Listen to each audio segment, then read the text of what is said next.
Welcome everyone. Happy Friday. It's great to have you with us today. If you're new to the Academy of Integrative Health and Medicine, we are a global interprofessional integrative health association working to transform healthcare, body, mind, spirit, community, and planet. Most Fridays we host these wellness webinars, and we welcome you to join us each week. This week, we're particularly excited to introduce Dr. Nishi Bhopal.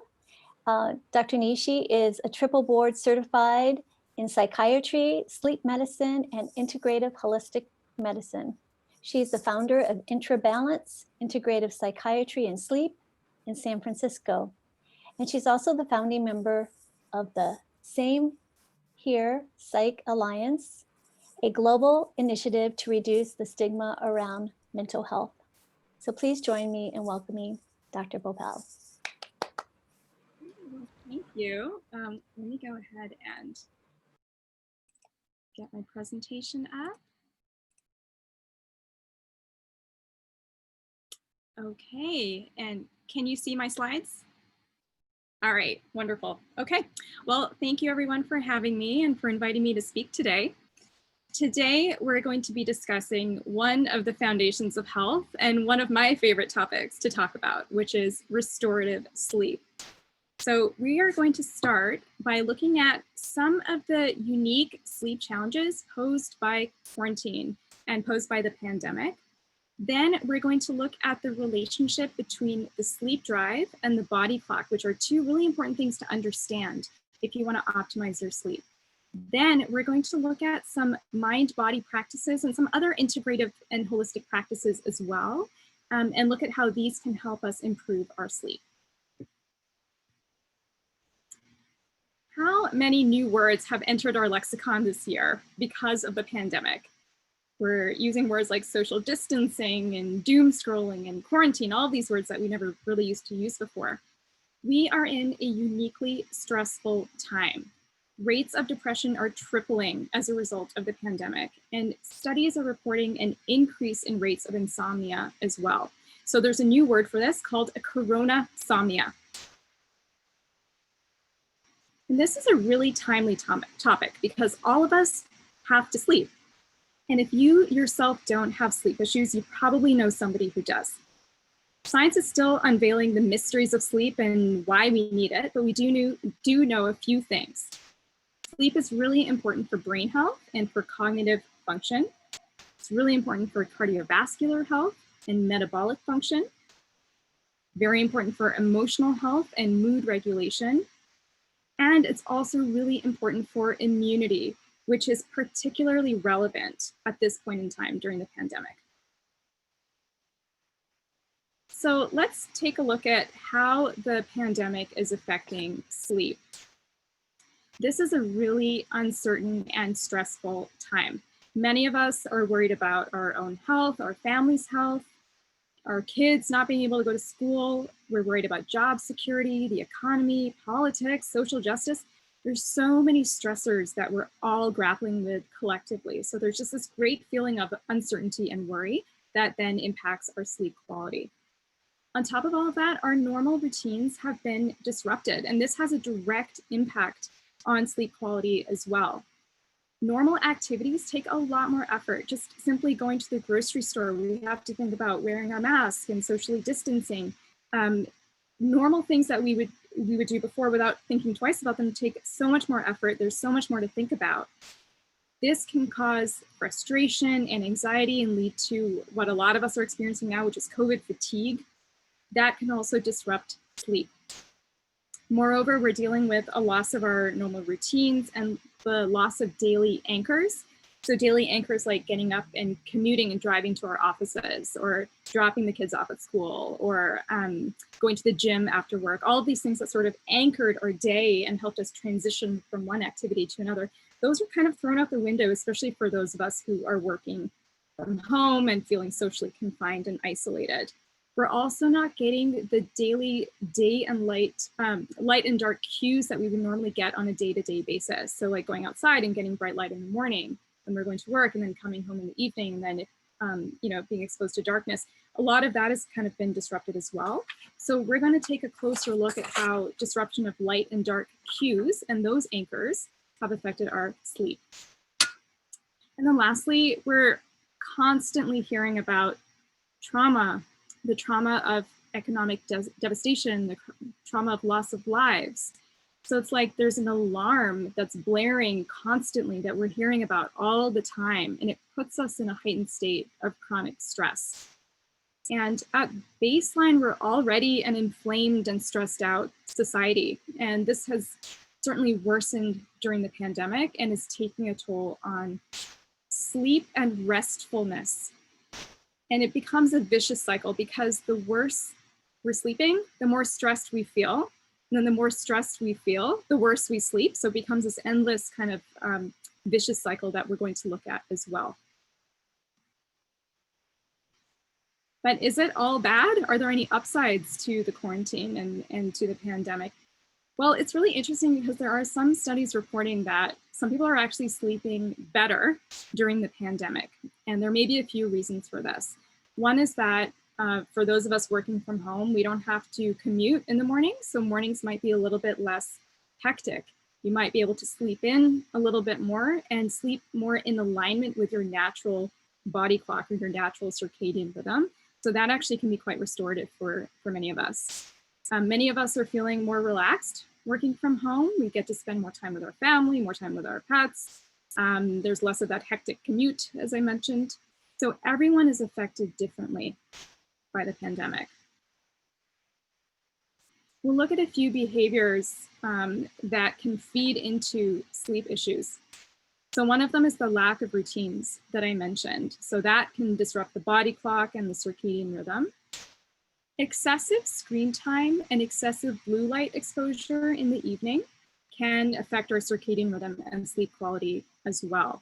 So now, for especially those of us working from home, we're on our screens all day and often all evening as well. So this can affect melatonin production. There is some research showing that it might not just be the blue light that's disruptive, but also the stimulating aspects of using screens. So checking our email, watching the news, engaging in social media. So it might be those activities as well, in addition to the blue light that can be disruptive to sleep. Habits like drinking more alcohol, having a glass of wine at the end of the day to unwind, being a little bit more sedentary, not going to the gym, these kinds of activities can worsen our sleep quality. Taking sleeping pills and relying excessively on sleep aids can also create its own set of problems. It can cause issues with daytime drowsiness, rebound insomnia, psychological dependence on them. Sometimes sleeping pills and sleep aids can actually exacerbate the very problems that they're trying to treat. And then lastly, we have, as I mentioned, no separation between work and home. Many people, I am in the San Francisco area, so we have small spaces here. So many people are working in their bedrooms. Some people are even working on their beds. Even while sitting on the bed, they're working and doing other activities. And so this can create sleep disruption because now your brain just can't separate what area is for what. So we're going to take a look at the environment as well and creating an environment that's conducive to sleep. I'd like to just take a moment and talk about sleeping pills and sleep medications. Sleeping pills and sleep medications are not a great option for long-term use or long-term sleep issues.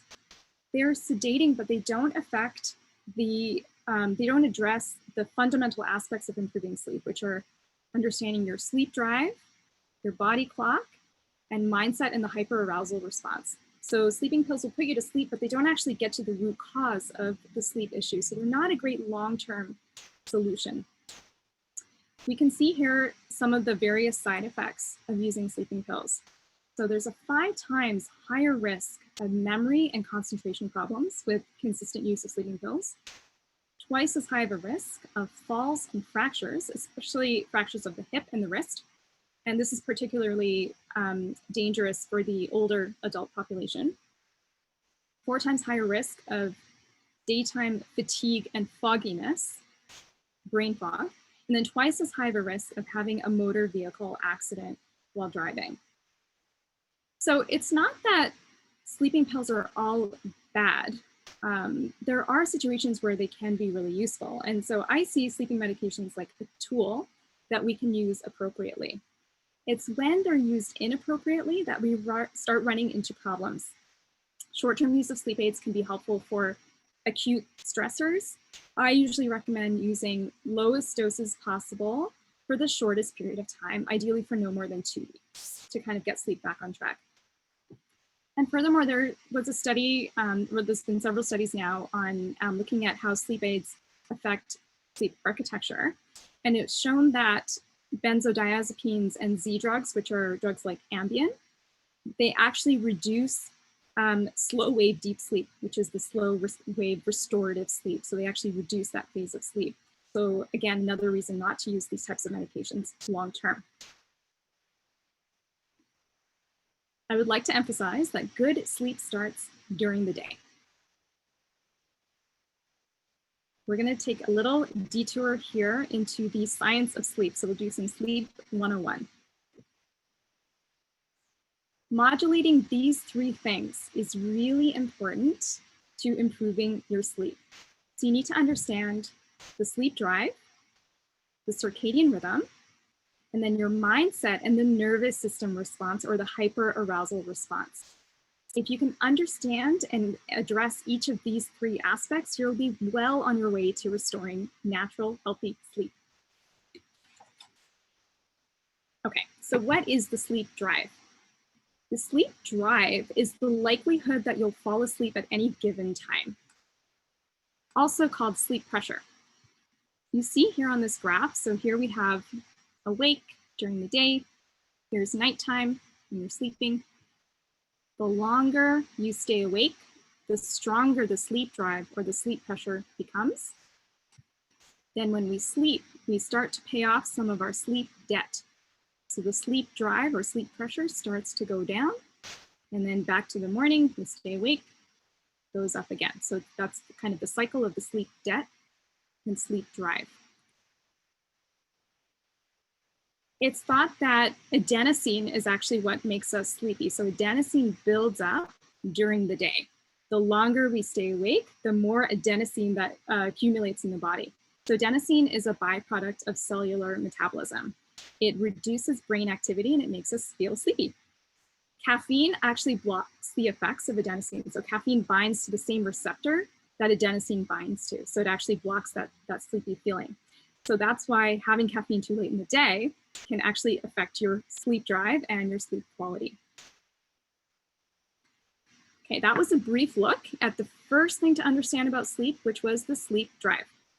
Now we'll take a look at the circadian rhythm. Here's an illustration of the circadian rhythm or the body clock. I find the circadian rhythm just fascinating. It's one of the, when I learned about it in medical school, it's just one of the things that got me really interested in learning about the body clock and sleep, and one of the reasons I went into this field.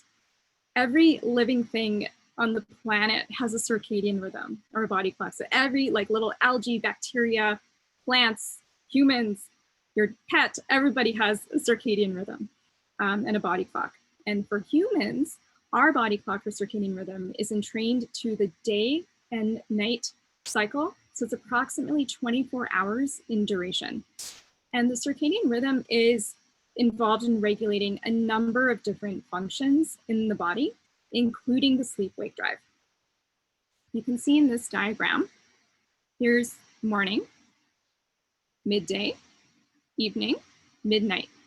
As you go around the clock, in the morning, we have cortisol release, blood pressure starts to go up, we start feeling alert, coordination, reaction times increase, body temperature goes up, then we've got another change in blood pressure. Then evening hours, we start to secrete melatonin, we get into deep sleep, body temperature goes down, and then the cycle continues. Now, the sleep drive and the circadian rhythm should line up to help promote sleep. So that's described in the 2-process model of sleep, which we're looking at here. The 2-process model describes the interaction between the sleep drive and the circadian rhythm. So remember that the sleep drive here in blue, sleep drive makes us sleepy. You can think about the circadian drive, this line here in green. Circadian drive is kind of like our alerting signal or the arousal signal. So this is our sleep signal. This is our stay awake signal. When our sleep drive is at its maximum peak and the circadian or alerting signal is at its lowest, or starts to go down, when those two things line up, it opens up the sleep gate. And then we get this nice wedge of sleep here. So in this example, from 11 p.m. to 7 a.m. So we want to make sure our sleep drive is lined up with the body clock. What happens when we go to bed and wake up at different times every day, which many of us do? Many of us will wake up earlier on weekdays and then go to bed later and sleep in later on weekends. This creates a jet lag effect. It's called social jet lag. So it's jet lag that you get without actually traveling. So we get into the social jet lag. For example, if you're waking up at 6 a.m. on a weekday and then 9 a.m. on a weekend, it's a 3-hour time difference. So it's like you're traveling from San Francisco to New York every week and back. So it creates the same kinds of effects that you would get if you were actually flying and traveling across time zones. You may feel heavy or foggy or fatigued or feel cranky or have problems with focus and so forth. That's why it's really important to regulate your circadian rhythm and your body clock so you don't get into the social jet lag type of situation. That was the second thing important thing to understand about sleep, the circadian rhythm. Now we're going to take a look at the third aspect, which is the mindset and the hyperarousal response. Understanding and changing your mindset about sleep and understanding the relationship or modifying your relationship with your bed is crucial. Chronic insomnia is characterized by hyperarousal, so that's like your nervous system in overdrive. And unhelpful thoughts about sleep can actually feed into anxiety about sleep and make insomnia worse and feed into that hyperarousal nervous system overdrive type of response. We'll take a look here in this diagram. Here's an example of an unhelpful thought about sleep. If I don't sleep now, I'll feel awful tomorrow. So how many of us think that when we're in bed and we're trying to sleep and we know we have a long work day ahead of us the next day, we might have thoughts like, oh my gosh, I'm so tired. I'm gonna be so exhausted tomorrow. How am I gonna get through the day? These types of thoughts will actually make us feel more awake and alert. And then we'll start to experience unhelpful emotions like feeling frustrated or feeling anxious or worried. That makes us more awake and alert. Then we start doing things like checking the clock, like, okay, now it's 11:15, now it's 12:30, and we start watching the clock all night. We're tossing and turning. Our nervous system's in overdrive as we're in bed. We start having more unhelpful thoughts. Now it's 3 a.m., how am I gonna function tomorrow? And then it just keeps on going. So it feeds into the vicious cycle of insomnia. We're gonna look a little bit later at how we can break this cycle.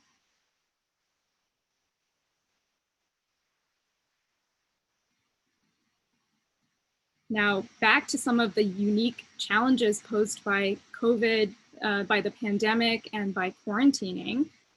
Now there's no separation between, for many of us anyway, working from home, there's no separation between our workspace and our home space and our sleep space. We've got, we're working, for those of us who have kids, doing distance learning, we're kind of doing everything at the same time. Some of us are working on our beds. If we have a small space, we don't have elsewhere to work in the home, we're working on our beds. Then, with all of these activities happening, it's no wonder we get into bed and we can't sleep.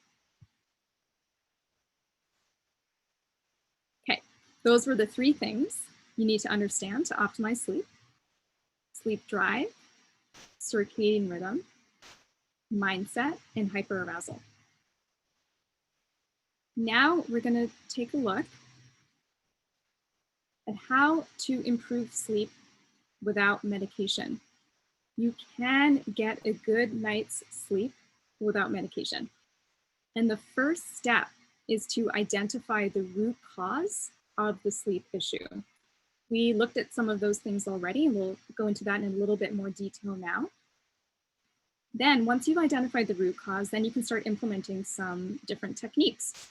We're going to look at some techniques from CBTI, which is cognitive behavioral therapy for insomnia. Then we're going to look at some mind-body practices. And then we'll take a look at a couple of supplements as well that can be helpful.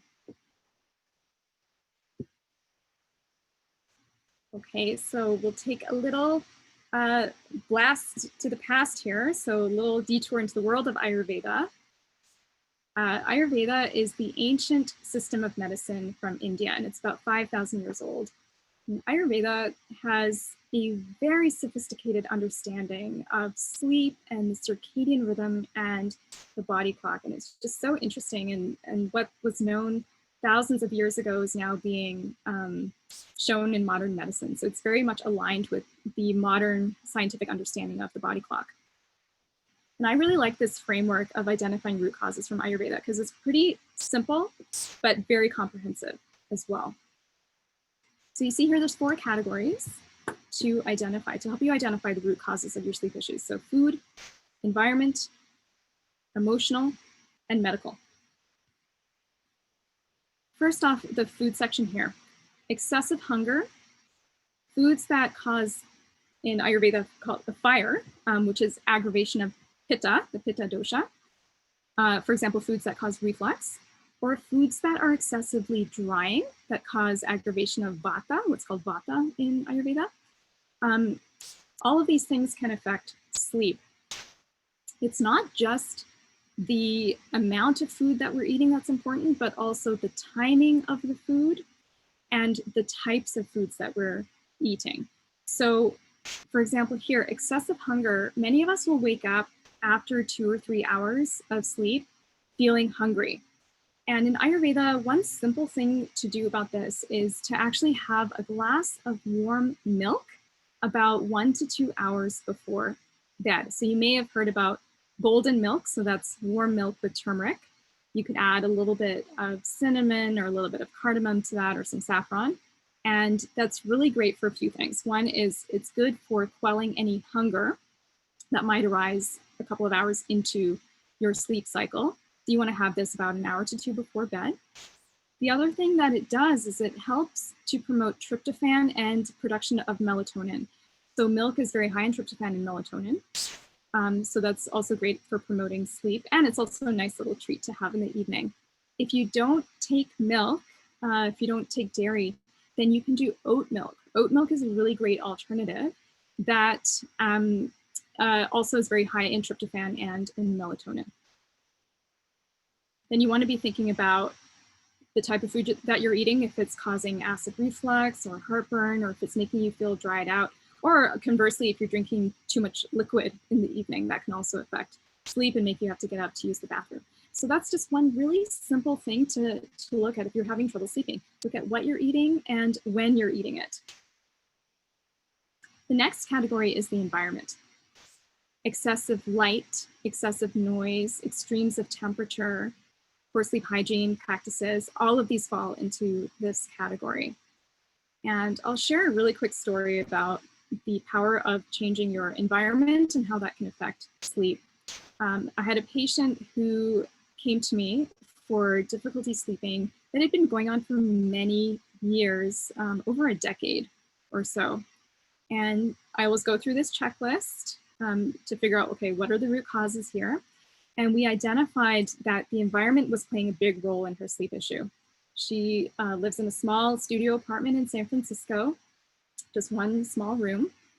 And she was keeping her bed in the closet as a little pseudo bedroom. So in this tiny little closet, she had her bed with no windows, no ventilation. It was dark, and well, dark is good, but it was stuffy. She couldn't really breathe properly in there. And she'd been sleeping in there for years and years and years and just not sleeping well. So, and it was hot in there too. So I had her move the bed out of the closet to another area in the studio. And so she moved it closer to the window in the studio apartment and just put up a little room divider and made a nice little space for her bed. And literally overnight, her sleep improved. because she could finally breathe and she wasn't overheating. So such a simple change had a profound impact for this person who had been trying sleeping pills and all these other things for years and years. And just making that one change had such a profound impact. The second thing I identified with that patient, again, going through this root cause analysis, was a breathing issue. So she also had sleep apnea, and we'll talk about that in a moment.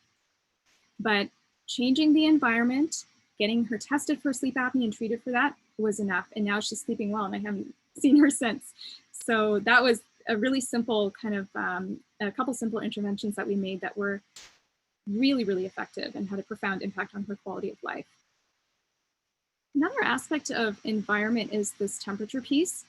So regulating the temperature of your bedroom is really important. It's about 67 to 70 degrees Fahrenheit is considered optimal, but of course it's also to your personal preference.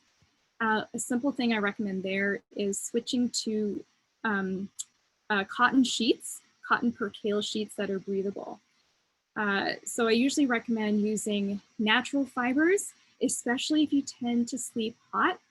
Using synthetic fibers or fibers that have a very tight weave, like a cotton sateen sheet, can be just too hot, and you might find yourself ripping the covers off at night. So cotton percale is really breathable and a simple change you can make to help improve your sleep quality. The next category here is emotional. Anxiety, depression, emotional stress, like the stress of the pandemic and quarantining. All of these things can affect sleep quality. And there's a bi-directional relationship, which means that anxiety and depression, emotional stress can cause sleep issues, but sleep issues in themselves can then feed into anxiety and cause anxiety. So if you have sleep issues, you want to make sure that you're addressing all aspects of it, including emotional stress that might be exacerbating it. So if you're only focusing on the sleep and not addressing the emotional component, you're going to be spinning your wheels. So you really want to take a holistic approach there and address all aspects of it. The next category here is medical. Medical issues can contribute to insomnia and sleep issues. These include neurological disorders, chronic pain conditions, endocrine disorders. For example, thyroid issues can contribute to sleep problems. Sleep apnea, as I mentioned, so that is when we stop. So apnea means cessation or stopping of breathing during sleep. And there are different kinds of sleep apnea. So if somebody experiences snoring or waking up with a dry mouth or gasping at night, waking up with a headache, sometimes even jaw clenching, uncontrollable high blood pressure, difficulty losing weight may be part of that constellation of symptoms. So if you suspect sleep apnea, then it's worth talking to your doctor about it and getting tested for that. And sometimes addressing that can be enough to alleviate the insomnia or other sleep issues. RLS is restless leg syndrome. So that's often associated with low iron or low ferritin levels. And that is something that can be tested for. And that's characterized by sometimes like a feeling of creepy crawlies in the legs at night, or an urge to get up and move and walk around and feeling like you have to wiggle your toes or that you can't get comfortable. Those can be symptoms of RLS, or restless leg syndrome. And it usually comes on at a specific time during the evening. It can affect other parts of the body as well. So if that's something you think you might be struggling with, it's worth talking to your doctor as well and maybe getting some blood tests done to start with. PLMD is similar to RLS. It's periodic limb movement disorder. And this happens during sleep. So RLS happens when you're awake, trying to sleep. And then PLMD is usually kicking of the legs or restlessness of the legs during sleep. Narcolepsy we often think of, as it's shown in the movies, as kind of falling asleep at inopportune times. But one of the features of narcolepsy is not getting good quality restful sleep and sort of a disruption of the sleep architecture. So that is another root cause to consider. And then circadian rhythm disorders, so disorders of the body clock.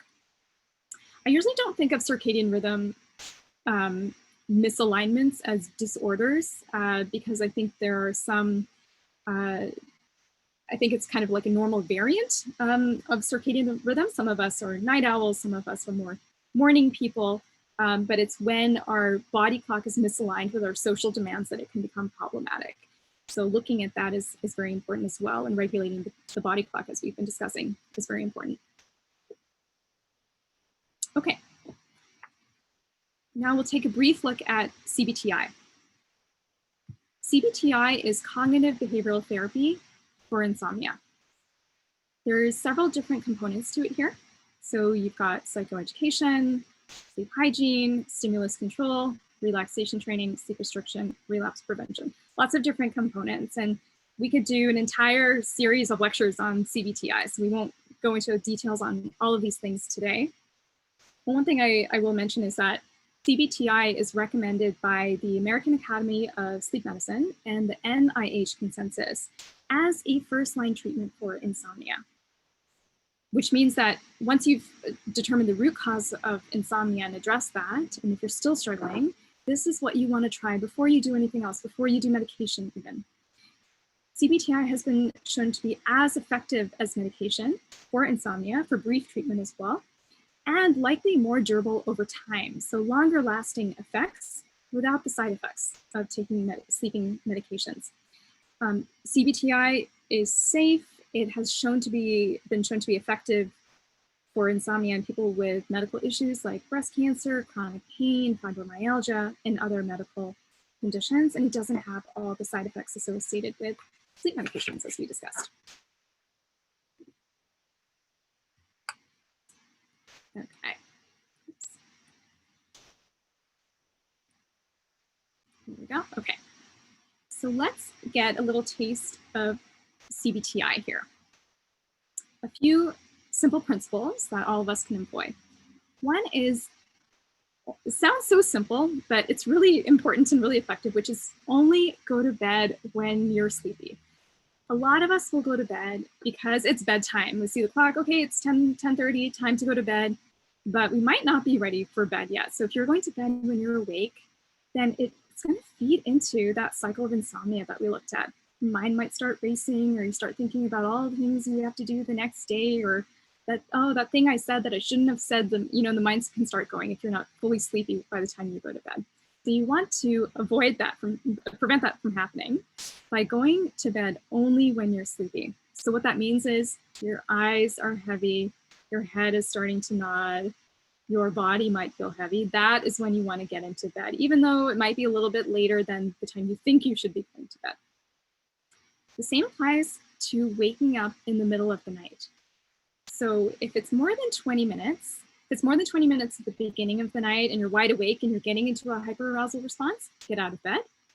If it's the middle of the night and you've woken up and that hyperarousal response is starting to wake you up and it's more than 20 minutes, you want to get out of bed, go to a different area, do something quietly, do something that's relaxing, and that's different for everybody. So for some people, it might be reading a magazine quietly, it might be listening to music, it might be listening to a guided meditation, whatever it is for you that's relaxing, you want to do. This is not the time to check your email, get a head start on your work the next day, or to go on social media and see what's happening in the news. Save that for the daytime hours, but have a few go-to things that are relaxing that you know you can do that are going to help you quiet your mind in the middle of the night. The next little tidbit from CBTI is to use the bedroom only for sleep and only for intimacy. You don't want to be sitting on your bed working, like in that picture that I showed before. If you're working from home and you don't have a lot of room and you need to work in the bedroom, then create a little area for yourself that's separate. You can even get a fold-up desk, a fold-up table that you can use so that it's a separate little work area within the bedroom if you have a very small space. But you definitely don't want to be sitting on the bed working or be sitting on it during the daytime hours. It gets very confusing for the brain too. Then the brain doesn't know how to separate the different areas and what the different areas in your house are for, and that's even more confusing now during quarantine. So this is a good little tidbit. The next thing is to get up at the same time every day, no matter how much sleep you got. And this can be a really tough one because if you didn't get a very good night's sleep, sometimes the tendency is to just try to stay in bed a little bit longer. Let me see if I can catch up a little bit.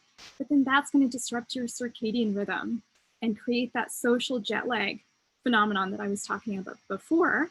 And it can also affect your sleep drive. So to regulate your sleep drive and to regulate your circadian rhythm, you You want to be super hyper vigilant and regimented about getting up at the same time every day. Another little taste of CBTI here is to reframe negative thoughts about sleep. And we've kind of looked at this before as well. Here's an example. I won't be able to cope tomorrow if I can't sleep tonight. Or I'm going to be so tired, I'm not going to be able to get through the day. Those are the negative thoughts that then make us feel more anxious and worried and frustrated, that then create the hyperarousal response, then create more negative thoughts. And so the loop continues. A simple way to reframe a thought like this, for example, I won't be able to cope tomorrow, is to say to yourself, I'm going to be tired tomorrow, but I'll get through it. I've done this before, I can do it again. The situation is the same, but it's how we think about it that changes our experience of it. Another kind of thought is if you're lying in bed and you're awake and you're thinking like, oh my God, I can't sleep, and you're looking over your partner and they're fast asleep and you're getting frustrated, you can say to yourself, I'm so comfortable in my bed right now. It's so cozy in here. Oh, I love my cotton percale sheets. You know, you can do something like that to reframe it as a positive experience. And if I'm not sleeping, it's okay, I'm resting. So that helps to take the anxiety and the nervousness out of it. Okay, let's take another little look here at the light-dark cues and how they affect the body clock. Light is a really powerful Zeitgeber, which is a German word that I'm probably totally butchering, but it means time giver. And light is one of the strongest regulators of our sleep-wake cycles. And so managing your exposure to light and managing your exposure to dark has a really powerful impact on the circadian rhythm. These are a few simple tips that I share with all of my patients. So during the day, as I mentioned, you want to wake up at the same time every day, weekdays, weekends. That can be hard, at least within an hour of the same time every day, but ideally, you know, pretty close to the same time every single day to regulate your body clock. And what you want to do is get a dose of bright light in the morning. There's a few ways to do this. One is to actually go outside and go for a walk and get bright sunlight, or go outside and sit on your porch. If you have some outdoor space, sit on your deck and drink a big glass of water and hydrate yourself and get some sunlight to suppress your melatonin production and signal to your brain that it's daytime and time to wake up. We're getting into the winter months and the clocks are going to be going back soon and it's going to be darker in the morning. So you could consider using a light box or a sunrise alarm.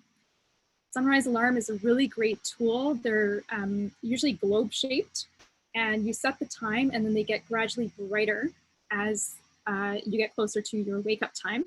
And then by the time the alarm is set, you have a full sunrise type of situation in your bedroom. And it's really helpful if it's dark when you have to wake up in the morning.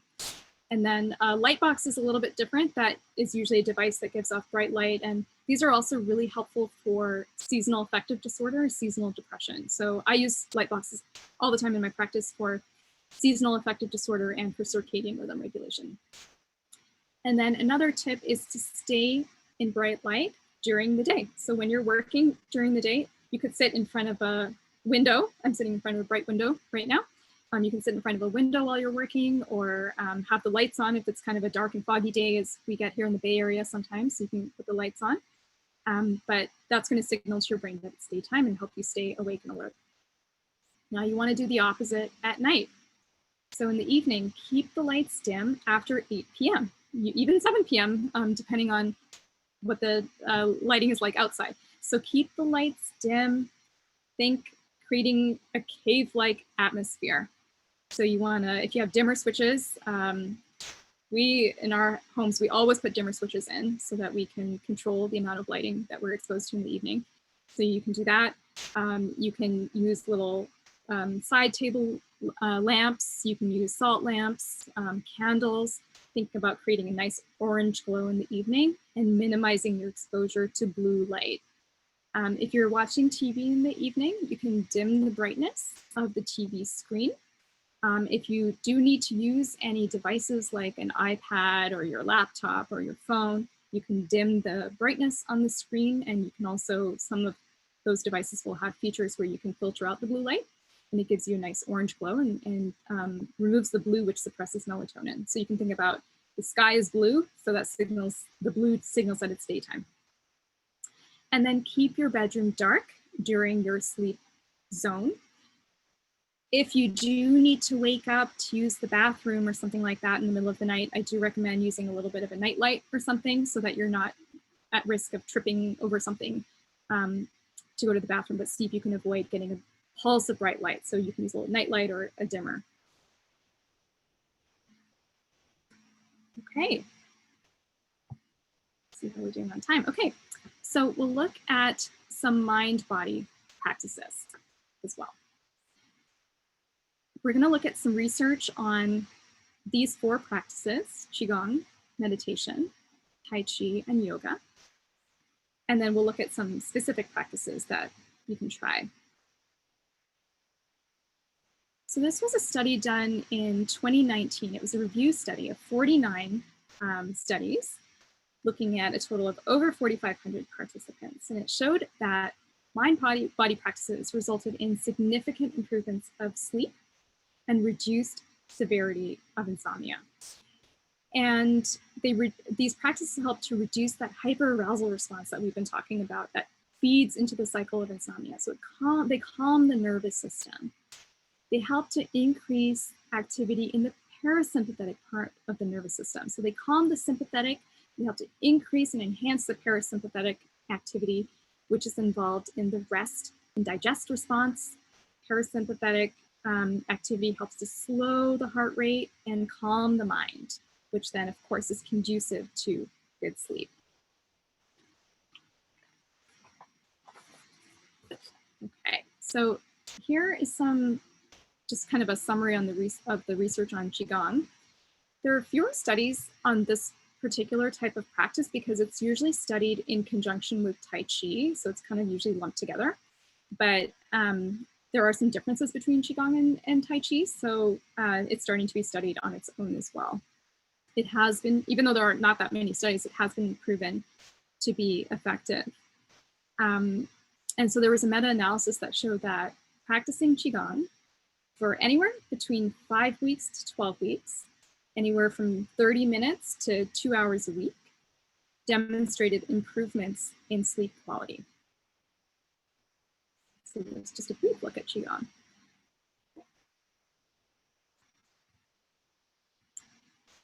Looking at meditation. So meditation is a pretty big umbrella.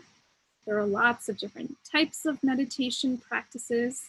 Most of the research that's been done has been done on MBSR, which is mindfulness-based stress reduction. But there is research now ongoing and emerging on other types of meditation as well. But mostly, if you research it, if you look up the research, it'll mostly be on MBSR. So one of the questions that researchers have been asking is MBSR as effective as CBTI, or how does it compare to CBTI for cognitive behavioral therapy for insomnia? It's been shown that MBSR, a randomized controlled trial actually showed that MBSR might produce similar clinically significant improvements as CBTI, and that the results, the positive effects might actually last longer than CBTI. In this particular study, it showed that the improvements remained even after 5 months after the program concluded. There was another study on MBCR, which is mindfulness-based cancer recovery, and it compared this to CBTI, and it had similar results showing that both MBCR and CBTI produce similar levels of reduction in insomnia severity. And interestingly, it showed that practicing the mindfulness practice that was taught in the MBCR program showed that they also had sustained improvements over time, whereas the participants who did the CBTI program might have actually had a weakening of treatment, the treatment effect over time after the program had concluded. So meditation could be seen as a really effective alternative method to improve sleep quality and to reduce insomnia. take a quick look at Tai Chi. So Tai Chi is typically conducted 1 to 3 times a week. Usually the sessions are 1 or 2 hours, and it's usually like a 12-week kind of program. And we're seeing similar results here where we're seeing improved sleep quality, reduced insomnia in both adult and older adult populations. And this is really important because there are more risks with sleep aids, hypnotics, benzodiazepines in older adults. And so it's really important that we find other ways to improve sleep in the older adult population. And what's really interesting here too is that they looked at Tai Chi compared to CBTI, and they saw similar improvements. So CBTI, as I mentioned, is considered the first line treatment for insomnia, but we also do see that we're getting similar improvements for these mind-body practices. So definitely something to consider adding in and trying if you have insomnia. And then yoga, lastly, for the mind-body practices. So yoga, again, is a huge umbrella. So there's lots of different types of yoga, lots of different aspects to it. It includes physical postures, there's meditative aspects, there are breathing practices. And I've highlighted a few studies here. So yoga has been shown to be helpful for people with insomnia, whether or not they have underlying medical conditions. Yoga does not require a great deal of flexibility. It doesn't require you to fold yourself up into a pretzel-shaped posture. Anyone can do it, and there are different types, as I mentioned. So there was a study here that looked at older adults, and it showed that a 12-week course of yoga actually improved their sleep. But not only their sleep, they also reported improvements in quality of life. So improved sleep and quality of life with a 12-week practice of yoga. The next study here looked at women with menopausal symptoms, particularly women who had vasomotor symptoms of menopause. And they found that although the yoga practice didn't necessarily reduce the vasomotor symptoms of menopause, like the hot flashes that come with that, it did reduce the insomnia. And this was also after a 12-week program with a home practice. And although the vasomotor symptoms didn't really changed, the sleep improved. And then there was another study here on cancer survivors. And so this looked at 410 cancer survivors who had moderate to severe sleep issues. And after a 4-week program, so just a month-long program, the participants in this program reported improved sleep quality and reduced reliance on sleep medications just after 4 weeks of a yoga practice. These are very powerful and effective practices. A couple simple yoga practices that all of us could do it tonight. One of them is child's pose or balasana. And this is great. I also recommend doing this in the morning if you have trouble waking up in the morning. So you can do this in your bed. You don't even have to get out of bed to do this first thing in the morning. So you can see in the photo here, you're kind of sitting on your knees, you've got your toes behind you outstretched, and then you're leaning forward with your hands outstretched, and can be very relaxing. And also really good if you're sitting at a computer all day and you're kind of hunched up. This is a nice way to kind of open up your spine. So great to do the first thing in the morning and also in the evening to help you with relaxation. The next pose here is corpse pose or shavasana, and also very relaxing. So what you do here is you're lying on the floor, you let your feet kind of relax and turn out, and you just do a head to toe full body relaxation and just breathe into it and feel your weight on the floor and feel supported by the floor. Very relaxing pose to do in the evening. And if you want to, focus on your breath, and then just focus on progressively relaxing your muscles from head to toe. This can help with sleep and relaxation. I'll just mention here some breathing practices as well. Breathing practices have been shown to increase vagal tone and thus to improve sleep quality. They've been shown to reduce the amount of time it takes to fall asleep. And there's been some research done on slow, deep breathing, showing that it actually can increase melatonin production in the evening. And particularly, there's been some research on 0.1 hertz breathing, which is basically taking 6 breaths per minute. And so breathing at the slow rate can help increase melatonin production, can help reduce insomnia. And then it also is really good at activating your parasympathetic nervous system and quieting the sympathetic response. So a few specific breathing practices that I recommend. So one of them is 4-7-8 breathing. 4-7-8 breathing entails breathing in for a count of 4, you hold for a count of 7, and then you exhale for a count of 8. And you can do this 4 cycles, like for 4 cycles. And Dr. Andrew Weil has a video on this. It's like a 3.5 or 4 minute video. And there is kind of a little bit of a technique to it. So I recommend to my patients to watch that video and learn the technique, and then you can try this. Really great for helping you fall asleep, or if you have a middle of the night awakening, this is something simple you can do that's very effective. Also very good for anxiety, it's good for panic, it's good for stress. So this is something you can do during the day as well. So, I recommend if you're working from home and you're on meetings all day, in between meetings, just take a moment and do a simple breathing technique like this, or just some slow, deep breathing. Another practice that is very balancing is alternate nostril breathing. And there are different names for this in yoga: Nadi Shuddhi, Nadi Shodhana. There's various, there's several variations to it. I do recommend learning this from a yoga teacher or using a guided video. There are written instructions you can find online too, but it can be a little bit tricky. You want to make sure you're doing it the right way. So I do recommend doing it with a guided video or a guidance from a teacher who's trained in the technique. And there's been a lot of research on alternate nostril breathing. It's very effective, very calming. It can also help reduce blood pressure. There's studies showing it can reduce cardiovascular risk when you're practicing it regularly on a daily basis. Can be done, again, at any time of the day, not just in the evenings. It's also a great way to start your day, just to help you with transitioning from waking up and getting, before you jump into all the activities of the day. It's nice to do a little bit of a breathing technique like this. And then box breathing is a third really simple technique. So box breathing entails breathing in, usually for a count of 4, holding for 4, exhale for 4, hold for 4. So it creates a box shape. Box breathing is done by Navy SEALs.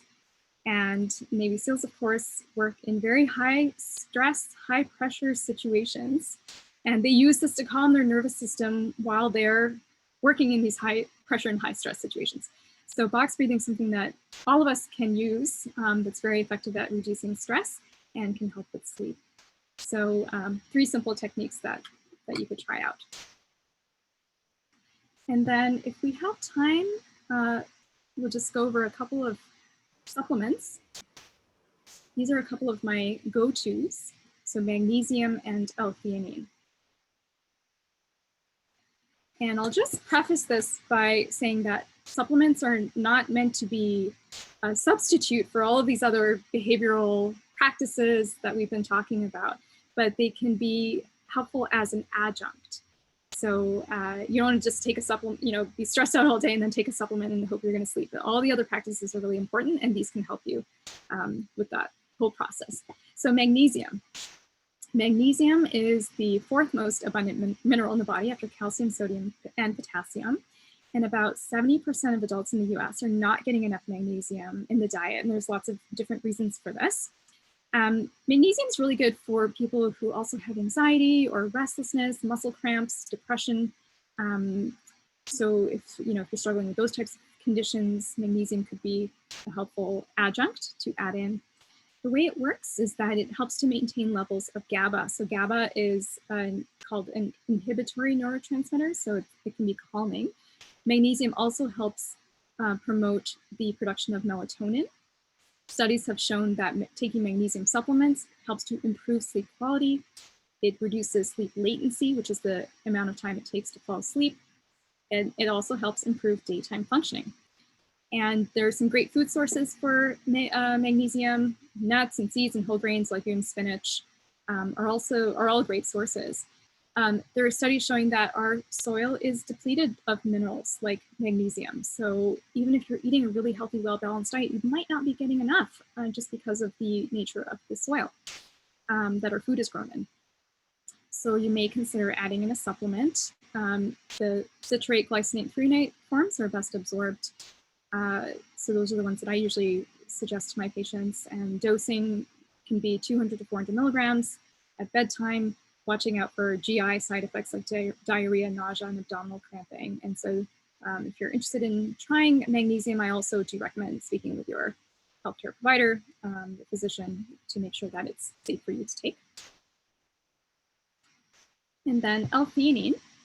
So L-theanine is one of my really, favorite supplements, one of my go-tos that I use in my psychiatric practice and my sleep practice. It's used for lots of different things. There's even studies showing that it can help reduce insomnia in kids with ADHD. So L-theanine is an amino acid, and it's found in various types of tea, so green tea, black tea, even certain types of mushrooms. And in nature, in plants, there are usually compounds that balance each other out. So L-theanine in the tea leaf balances out the stimulating effects of caffeine. In a cup of tea, like green tea, you'll typically get about 50 milligrams of L-theanine. I don't recommend using tea for sleep because of the stimulating effects of caffeine, unless it's a decaf tea. Also, the dose is a little bit low, because I usually recommend 200 to 400 milligrams of L-theanine about 30 to 60 minutes before bed to help with sleep and help with relaxation. So L-theanine is really interesting because it promotes a calm state. It helps to improve focus and cognition without being sedating. It enhances alpha brainwaves, which we see in a state of wakeful relaxation, like when you're meditating. Those are the types of brainwaves that we might see. It helps to increase GABA as well. It reduces glutamate, which is an excitatory neurotransmitter. And it also reduces sleep latency, or the amount of time it takes to fall asleep. And it actually works really well in combination with magnesium. So purified L-theanine is available as a dietary supplement and does not contain caffeine, and it's usually pretty well tolerated. And the maximum daily dose is 1,600 milligrams. So I have a lot of patients who will take it at night for sleep to calm the mind, and then also during the day to help with focus or relaxation. Okay, so in review, we looked at coronasomnia and the effects of it, and how disrupted routines and certain unhelpful behaviors during the pandemic that we may be engaging in and how chronic stress can feed into this cycle of coronasomnia. And I'd like to emphasize again that good sleep starts during the day. So you want to think about reducing stress with some of the practices that we discussed. We didn't get too much into exercise, but that's also really important to incorporate into your day to help with sleep quality and just reducing stress and overall improving physical health. Staying on a regular schedule every single day, being really regimented about it is important. And then controlling your light and dark cues will help with regulating your body clock. Putting it all together, here's a sample day. You can consider following a type of schedule like this. So you want to get up at the same time every day, hydrate, because we're usually dehydrated by the time we wake up. So drink a nice glass of water, stretch, maybe do a child's pose in your bed. You don't even have to get out of bed to do it. Get some bright light. So open up the curtains, open up the blinds, get nice bright light streaming in, maybe use a light box or a sunrise alarm. The time, if you're working from home, the time that you used to commute, to drive to work, maybe use that time now to go for a walk outside and get a nice dose of bright light. During the day, in between your meetings and during your work day, stretch, maybe do some breathing practices that one of those ones that we talked about. Do those through the day, just for a few minutes here and there between meetings. Eating your meals at the same time is really important. Eating them at the same time every day is really important for regulating your body clock. And this is emphasized in Ayurveda as well. And bonus points if you have your largest meal at lunch. It's also really good for metabolism. When your metabolism is at its peak, so sometime between 11 a.m. and 2 p.m. is ideal. And then mind your consumption. So this includes consumption of food, like we talked about, how food can affect sleep, but also your consumption of media, the news, social media, thinking about the timing of that and how much you're consuming and how it's affecting you. So just really noticing that is important. Now in the evening, if your mind is racing, which happens to a lot of us, we're usually busy throughout the day, and then we only have quiet time in the evening, and that's when all these other thoughts start to come to the surface. It's really important to express yourself, and you can do this by writing, you can do some journaling, schedule some worry time, maybe do a brain dump on a piece of paper, talk to friends, talk to loved ones to work it out. Don't let it fester, and then it's gonna, come out during your sleep while you're in bed trying to sleep. So you want to make sure you schedule some time in at the end of the day to do that. Having a wind down routine is really important. So it's not just for kids, putting on your PJs, brushing your teeth, reading a bedtime story. This is important for adults as well. So you can think about dimming the lights, maybe doing some yoga, doing some Tai Chi, listening to some guided imagery. So having a routine that you do in the evening to calm your nervous system is going to help promote sleep. Then if you can't sleep, you want to get out of bed, like I mentioned before, and only get into bed when you're sleepy and tired, when your eyes are heavy and your head is nodding, that type of feeling. And then one thing, if I have another moment, we're a little over time here. Okay, and then another thing I'll just mention here is that I don't have on the slide, which is a little bit paradoxical, which is not to worry too much about your sleep. And I know it's easier said than done. But a lot of us will start to get preoccupied with our sleep. So, if you're having trouble sleeping and you start worrying about it and you get preoccupied with it, you might start tracking it with different types of trackers. And there's actually a name for this it's called orthosomnia, when you become hyper vigilant about your sleep patterns. And what this does is it transforms sleep from a passive process into an active process. So by calming our nervous system, what we're trying to do is to make sleep go from an active process back to a passive process, where it's something that just happens without us having to think about it. And then just a few resources that I like. So we've got for CBTI, it can be hard to find a CBTI therapist. So if you're not able to find somebody for CBTI, then a great place to start is the CBTI Coach app. This was developed by the VA, and it's free, and it's got lots of great resources on it, and it does have the mind reframing, the thought reframing exercises, so highly recommend that. COVID Coach is also another app developed by the VA, totally free, has lots of great resources with guided imagery, meditations, muscle relaxations to help us manage stress during the pandemic. For guided imagery, UCSF Osher Center has got some great ones. They've got one on sleep, which is really good.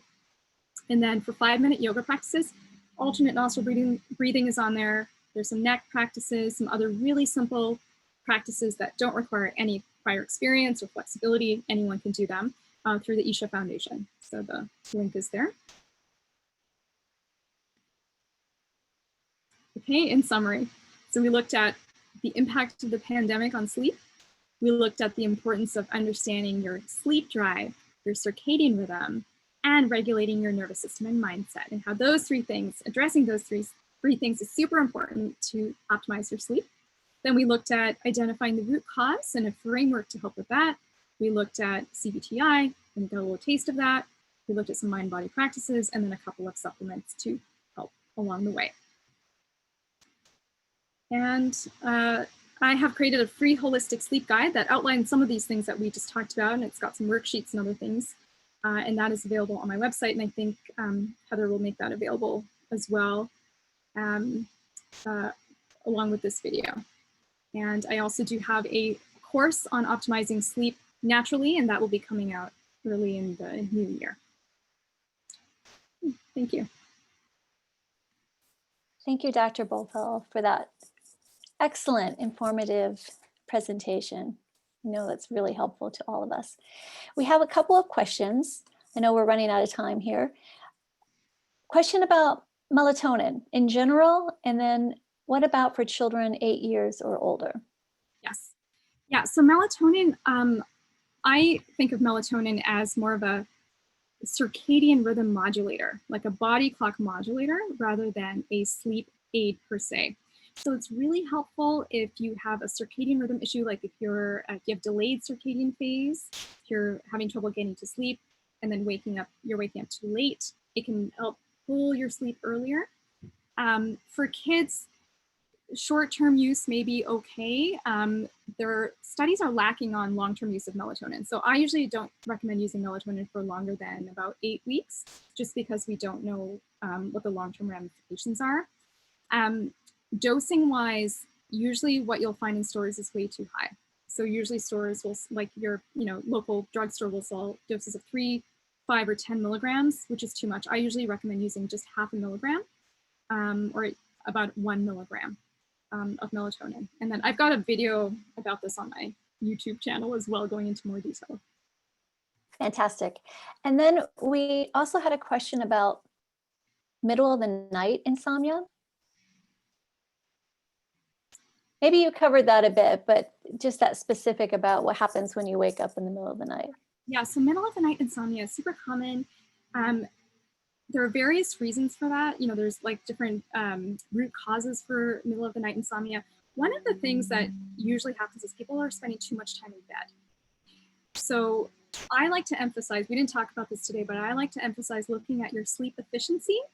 So for example, if you're spending, like 9 hours in bed and you're only sleeping for 6 of those hours, that's not a very efficient use of your time in bed, right? So your sleep efficiency is less than 85%. So what you want to do is, if you're waking up a lot during the night, you want to actually restrict the amount of time that you're spending in bed so that you're more likely to consolidate your sleep. So think about how much time you're spending in bed. Is it not aligning with how much time you're actually sleeping? So that's one thing. And then the second thing is to get out of bed if it's more than 20 minutes. So if you're feeling anxious, nervous, worried, your nervous system is kind of going into overdrive, you actually want to get out of bed and do something quietly in another area, and then get back into bed when you feel sleepy again. Great. Thank you so much. I think that is all of the questions. Once again, thank you so much, Dr. Bhopal. It's just very timely and fantastic information. And yes, we will make this webinar, of course, will be on our YouTube channel, so people can source that. And let me tell you a little bit about what's coming up next. As usual, we are continuing with our webinars, our Monday meditation and our wellness webinars on Friday. Please sign up for emails on our website so that you can keep up to date on what's being scheduled. Next week, we have Dr. Sandra Amato doing the Monday meditation and Dr. James Whedon doing the wellness webinar. Love to tell you a little bit about our fellowship program. We have this fantastic interprofessional fellowship program. It's online.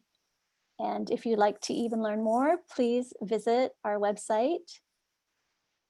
And then also, we are a membership organization.